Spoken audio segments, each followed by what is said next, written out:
po mga mamita, nandito na naman po ang inyong lingkod na magbibigay sa inyo ng isa na namang kakaibang kakanin. Bakit po kakaiba? Kasi po hindi po nyo nakita. Ngayon ko lang po sa inyo ipakikita at dahil po ay ito ay isa sa ginawa ko nung araw, ay pakikita ko po sa inyo. Ito po ay isa sa pinaka-easy na kakanin pag Pasko. Ginagawa ko po ito pero hindi ko po ito nakita nung araw. Bago po ang lahat ay tayo po ay mag-open ng first Christmas gift of the year. Salamat po sa aking isang mabait na ate dito sa Salem na Kabinta family. Thank you for your generosity. Ito po ay kahit bawal sa akin ay kinakain ko po ito dahil po ang sarap-sarap po. Ito po ay kakaiba at minsan po hindi ko ito makita sa grocery. Kaya po ito ay ating bubuksan kung ano ang nilalaman. Ito po ay special na grapefruit from Texas. Ito po ay red ang laman nito. At bawal po sa mga kumakain ng gamot na Flavix or mga atorvastatin.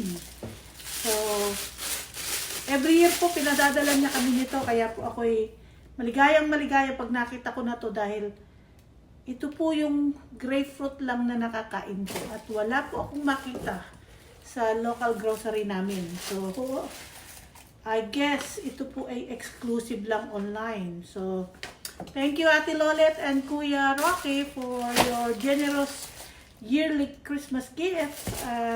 Maraming salamat at sana ipagpalain pa kayo ng Panginoon at bigyan pa kayo ng napakahabang buhay. Sila po ay isa sa senior citizen na Pilipino dito mag-asawa na they are in their, I think, 80. So, pero ang lalakas pa po dahil po yung mga tao na to ay blessed po sila dahil po napakababait at mga taong masasabi natin na isang pagmamalaki natin na naging kapwa natin Pilipina dahil hindi po lahat ng Pilipino ay kamukha nila. Kaya po ako'y nagmamalaki na isa sa kaibigan ko ay isang natatangi na mabuting mag-asawang Pilipino. So, anyway po, so hindi ko na po kanina na-vlog. So, sorry po. So, gagawa po tayo, ito pong isang niyog na to, isang lata po ng malagkit. Hinugasan ko po at ibinabad ko sa mainit na tubig. Pagkatapos po yung mainit na tubig, wala na po kayong mga half an hour po, wala na pong tubig yon. Tapos, isasain nyo po siya sa isang latang gata. So, nandito na po tayo sa ating rice cooker na may hiwaga na kuminsan ay kumakanta. Ayan na po ang itsura. Sandali lamang po. Ginawa ko na po ito noon, yung bikong puti. Pero hindi po yung kamukha ng gagawin natin ngayon, mga mamits. So, iyan po ang itsura ng ating biko. Yan. Bikong puti. So, imimix lamang po natin. Hahaluin natin. At atin pong ihahalo ang ating makapuno. So, ito po, wala po itong asin, wala pong asukal. Basta ito po ay rice na binabad sa mainit na tubig, isang latang bigas ng malagkit or isang latang malagkit, ibababad nyo na lubog siya sa mainit na tubig. By the time na isasaing nyo na after half an hour, tuyo na po ang tubig niya. Tapos yung pong isang gata, ihalo nyo rito at lutuin nyo. Ayan po ngayon ang kinalabasan niya. Ayan. So ngayon po hahaluin na natin ito sa ating kawali.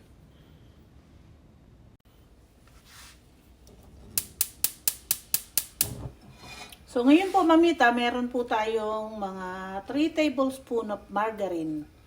Margarine po. At atin pong ilalagay ang ating malagkit. Ayan po.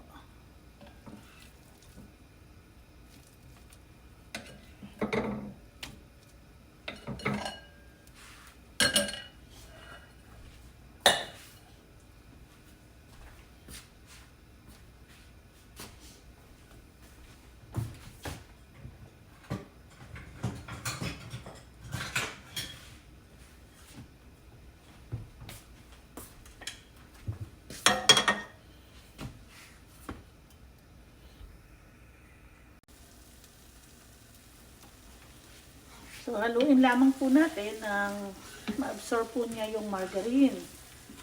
Alam niyo po naman sa atin, yung mga kakanin doon, kung minsan may margarine. Yun po yung nakalakihan natin, mga mamits. So, ito po, wala po siyang asukal, pero lalagyan po natin siya ng makapuno.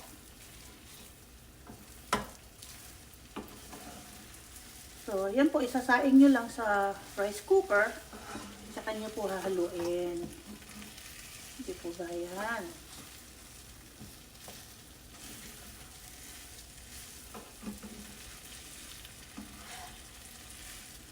Pakukunatin po natin ito, tsaka po natin ilalagay ang ating makapuno. So, hanggang naghahalo po tayo po ay magsha-shout out. Shout out po kay Ate Gina Valdez ng San Francisco. Oops.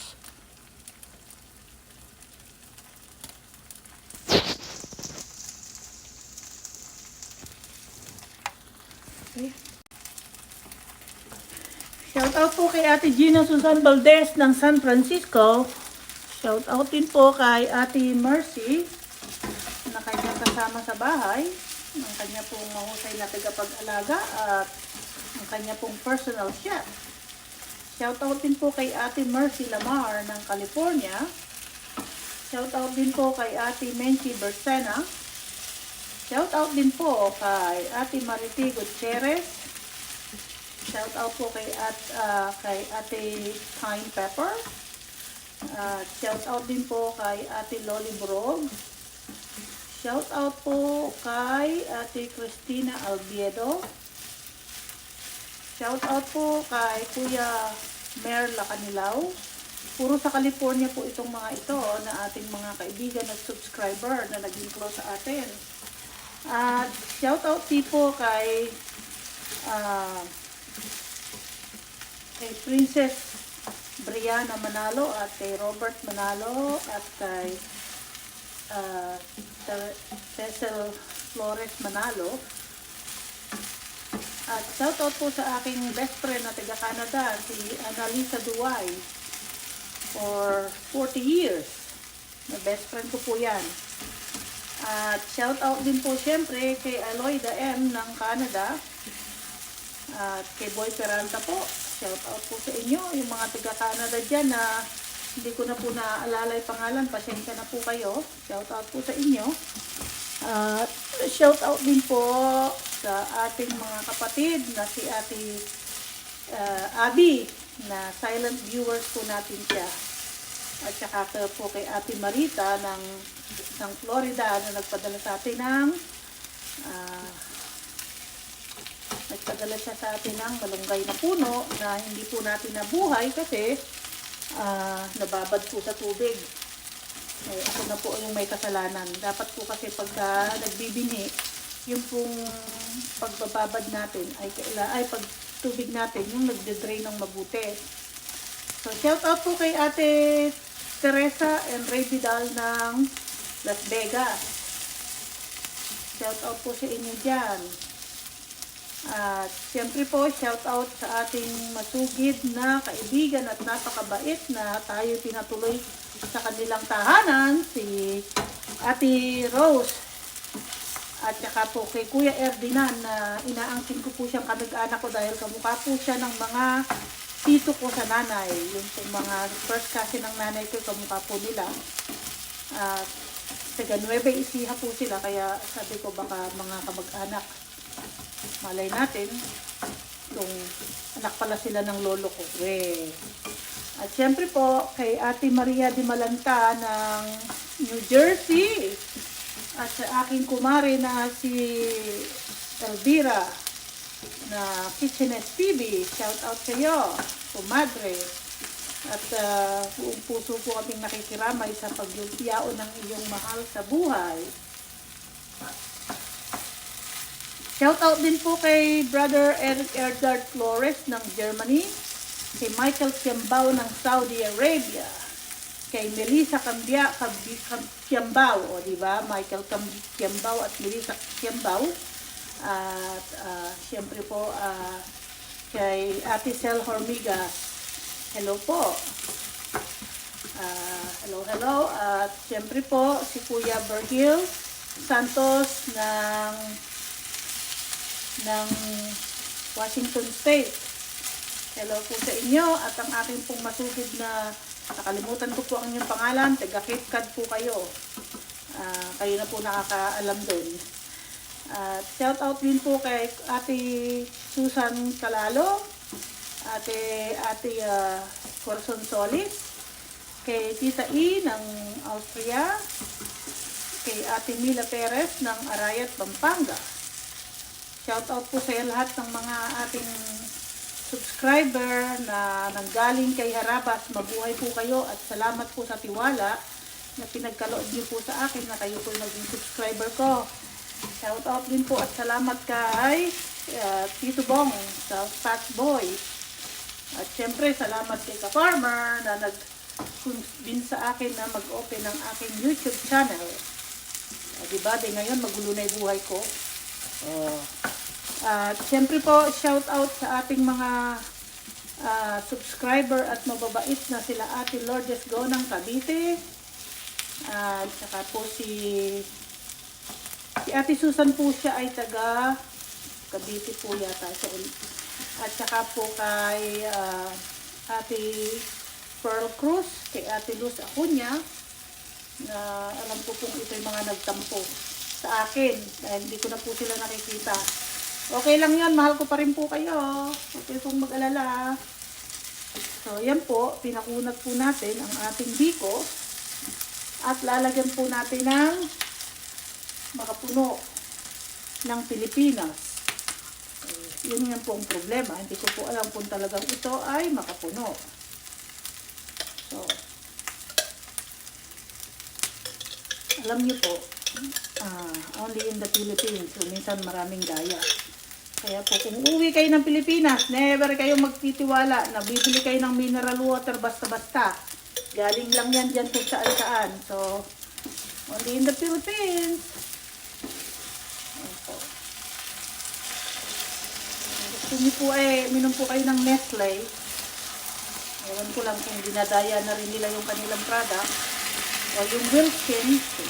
Yan po yung mga dapat niyo po yan So, yan po ang ating biko with makapuno. Siyempre, maliit po yung kawali natin dahil itong malalaki nating kawali ay dumidikit. Dahil po stainless steel, ito po ay dumidikit. So, kaya po atin pong ginagamit itong ating alquad. So, shout out din po kay Violet Sombero, sister, pagaling ka. Siyempre kay M Duo, kay MYMP, kay Rex Vlog, kay Black Shadow. Hello po sa inyo.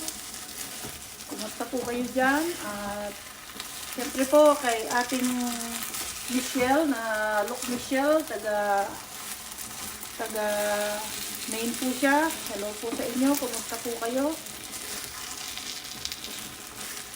So, ito po, pakukunatin lang natin dahil yung alam nyo na po, yung asukal ay nagkaroon ng konting tubig. At bibigyan ko po kayo ng tip. Bibigyan ko po kayo ng tip mamaya-maya kung paano nyo binibiyak ang niyog.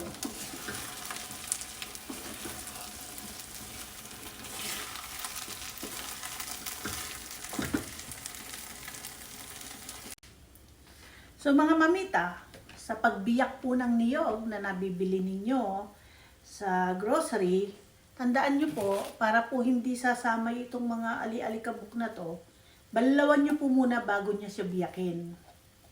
At syempre po, ang coconut po dito ay medyo luma na. Kaya kuminsan, ang pipiliin nyo po, yung mabigat.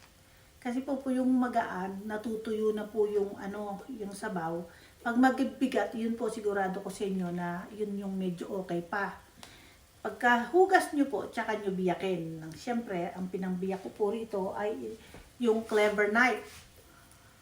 Yung likod po, hindi po yung talim. Pagkatapos nyo pong biyakin, tinapon nyo yung tubig, balawan nyo po ito ng cold water. Kasi po yung old na coconut juice, kung minsan ay may lasa.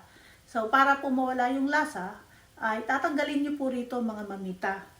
So, ngayon po, hanggang pinapalkunat natin yung ating biko, ay magkakayod po tayo ng niyog. At ito pong ating dahon ng saging na kumisan ginagawa natin payong. Pagka naulan tayo, wala tayong payong. At saka ginagawa po natin itong baunan ng kanin. Sino po sa inyo ang nakaramdam ng baunan ng kanin? So, ako po ay nakaranas nun. Wala po kaming baunan. Pagka po Pasko, ayan, nagbabaon po kami.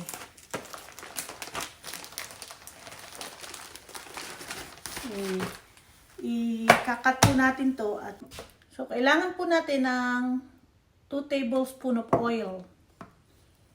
Ayan. At ito po yung ating ginawa ng isang araw para po sa ating puto bongbong. Yung pong sesame seed na ating toasted sesame seed, sugar with a pinch of salt. So ngayon po ito, yung pinaglagyan ko lang naman ng kutsara. So gagawa po tayo ng isang natatami na para po sa ating kakanin, mga mamits. Yan.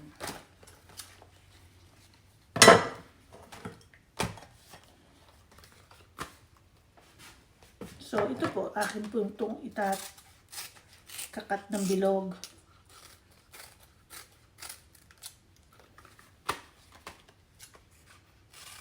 Siyempre, nasa sa inyo na kung anong gusto nyong design.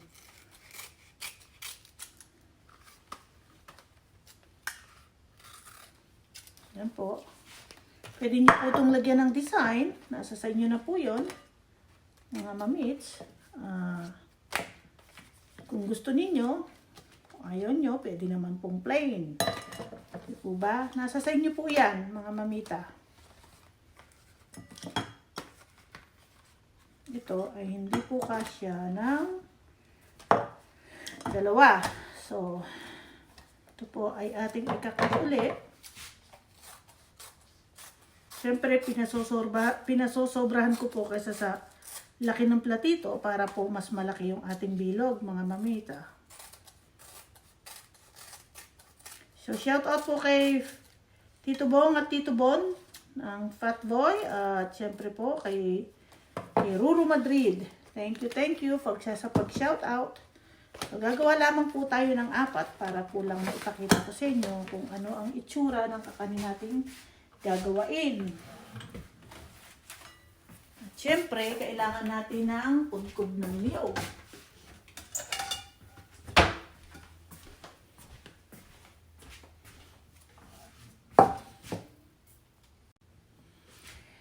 Mga mamita, nandirito na po ang ating mga hurmahan.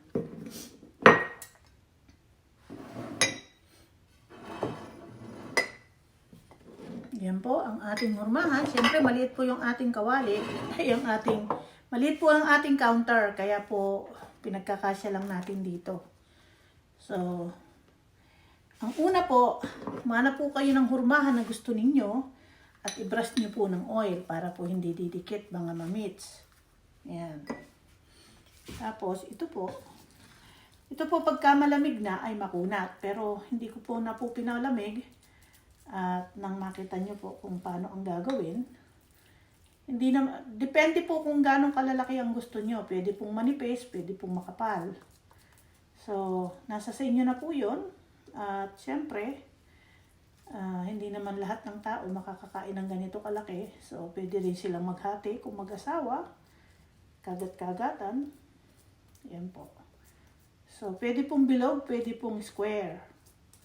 Pwede pong bilog, pwede pong square. Ayan po. Hinurma natin dito. Tsaka po natin itataob dito. Kung tataob.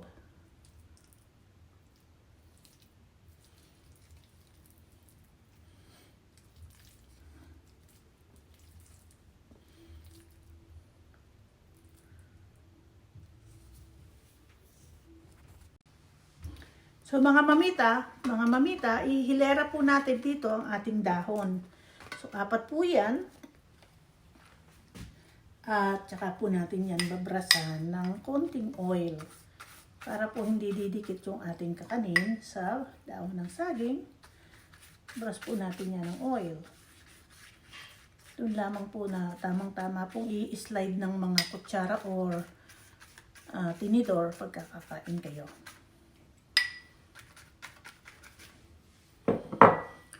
Gaya ng sinabi ko, ginagawa ko na to dati dahil ngayon may YouTube channel tayo. So ipakikita ko sa inyo ang isa pang madali na kakanin. At gusto nyo ng presentation na talagang mukhang Pilipinas, nasa sa inyo na po yon. So ngayon po, ang gagawin ko po ay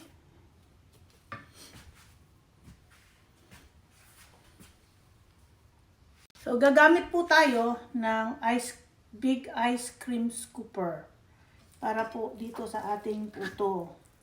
At nang madali po siyang may scoop, at syempre, meron po siyang korte. Yan po. Syempre po, dahil sa kaya nag-i-slide. So, tamang-tama po ito sa isang tao na isang ganito po ay isang tao ang kakain.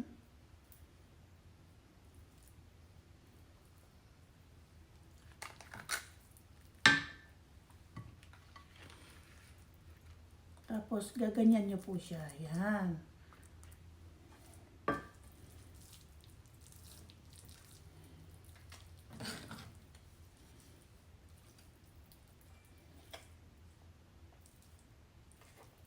Hindi ko na po ginamitan ng spatula dahil ito na po yung ginamit kong panghalo para hindi na po magkalat. Pero nasa sa inyo po yun kung gusto nyong gumamit ng spatula or hindi. Kung hindi lang po tagilid yung maganda po siya. Yan. Di po ba? Bikong puti. Ang tawag po ng mamita. With a twist. Sino po ba ang may ayaw ng fresh grated coconut? Lahat po tayo ay gusto ng coconut grated. Ako po, pag kumain ako ng kakanin na pwedeng lagyan ng bagong kudkod ng niyog, nilalagyan ko po. Ayan po. Ayan. Kita nyo yan? Siyempre, kukunin na natin yung isa sa ating serving. Ayan.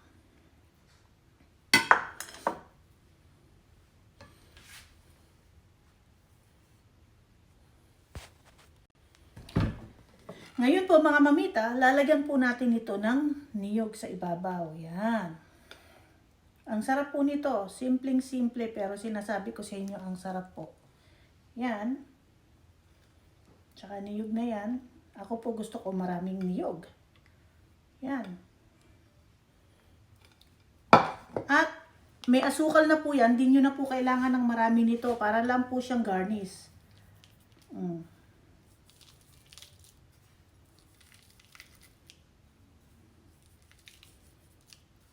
So, yan po ang ating kakaibang kakanin. At syempre, ito pong sa mamita, dadagdagan natin yang ng niyog. Masama naman yung tinitipid. Kaya nga ay bam. Yan po, yan po yung masarap. There you have it.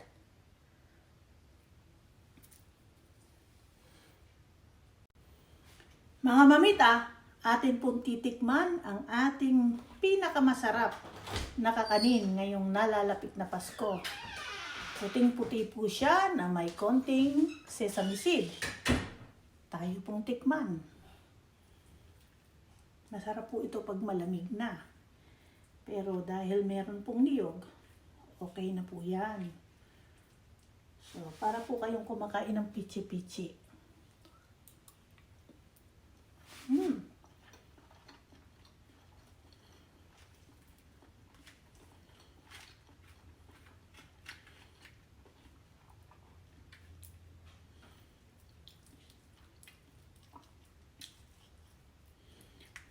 Kaya po itawag natin dito ay bikong palitaw. Pasensya na po at napapalaki po ang subo.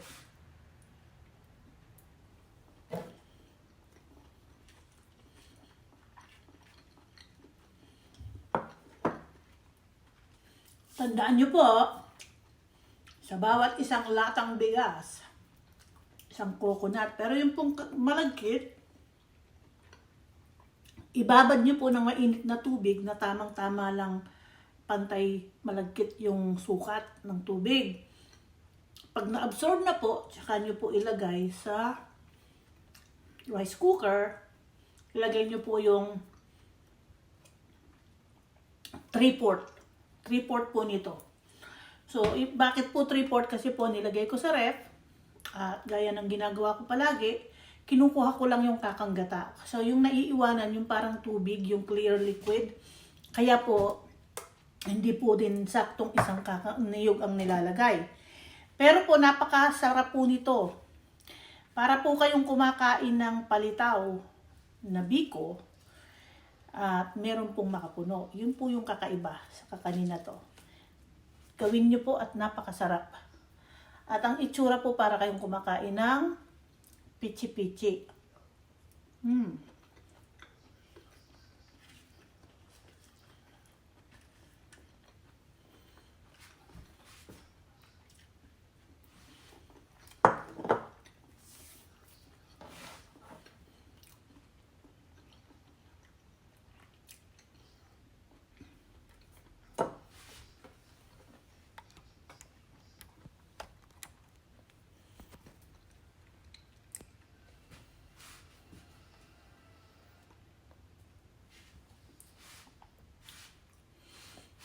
Hanggang dito na lamang po mga mahal kong mamita sa Amerika, sa aking pong mga taga-subaybay, sa aking pong mga kaibigan na patuloy pong walang sawang pagsubaybay. Maraming salamat po sa inyo. At tunay nga po na isang blessing ang bawat isa-isa inyo sa buhay ko. Kaya po itinitreasure ko po kayo dahil kayo po ang tunay nagiging dahilan. Kaya nagpapatuloy po ako sa ating pagbablog. So, shout out po kay Fats Boys at saka po kay Ruru Madrid at siyempre po sa Harabas. Shout out sa inyo at thank you for mentioning my channel in your big channel. Salamat po at pakisuportahan po natin si MYMP, si M&M Duo, at si Black Shadow. At siyempre po ang ating pinakamamahal na si Ka-Farmer at Rowena Foods to Go. Look, Michelle po, wag pong kalimutan. Isa po siyang bata na mabait, taga Maine. Kaya po, hanggang dito na lamang po. At lagi niyo pong tatandaan, happy lang tayo. Bawal po ang stress. At ayaw po natin ng mga wrinkle. Palagi niyo pong sasabihin, yesterday, it was yesterday. Today, it's a new day. Kaya today, it's a better day. Thank you so much. I love you all. Bye!